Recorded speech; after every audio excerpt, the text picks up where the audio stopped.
The priority is the safety of our children. Friday morning, dozens of angry parents, along with frustrated neighbors, they found an ATM machine in that camp. Displayed signs over Interstate 5 in Seattle's Wallingford neighborhood. And the government's just not taking care of it. Clearly targeting Governor Jay Inslee, officials with the Washington State Department of Transportation, and the King County Regional Homelessness Authority, especially its CEO, Mark Dones. He's on vacation right now. Oh, of course he is. This is where he should be, right here, right now. Accusing them of failing to remove the notorious Ship Canal Bridge homeless encampment that's been set up for more than a year, right across the street from John Stanford International School. Shootings, fires, drugs. Critics say these mounting problems, along with deaths at the camp, are unacceptable. And it's not doing the people that live in this encampment any good. Ashley Capel is making it very clear. This is not against the unsheltered. It is not against the homeless. We want them to receive help and housing and get services. They're here to call out failed public policies that are allowing this blight to continue. But we also want our kids safe.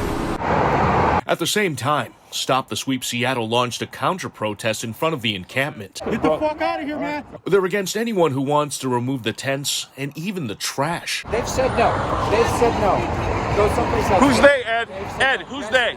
Residents. Some of these activists prevented outreach group We Heart Seattle from entering for a scheduled litter pick. We already have a table set up. Or even dropping off coffee for these men and women. We've gotten permission. Tim Emerson tried to go in peacefully, but says this man physically pushed him away with a cardboard sign. The guy with the bike and the skirt? Yeah, that guy. That's the guy that assaulted me. Andrea Suarez says We Heart volunteers have been coming here for months to remove garbage. Get out of here with the camera. And says Stop the Sweep's activists are using the homeless as pawns to push their far-left ideology. I just wish that the activists would stop putting words in the mouths of the homeless.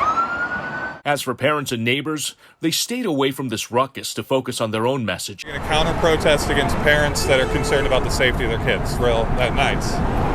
Makes sense, right? Eli Hosher says elected officials were invited to show up for conversations with parents, but no one did. This afternoon, the governor's office sent me this statement that reads in part, housing partners are finalizing housing options and will begin transitioning people next week to close the site by the end of March. It's gotten really bad. Karen Dalton says if the state does not follow through by the end of the month, Honestly, I wish he would. she wants the mayor to step in and take control of this situation. I don't feel like Harrell has spoken out enough about it and stood up for our community because it is still Seattle.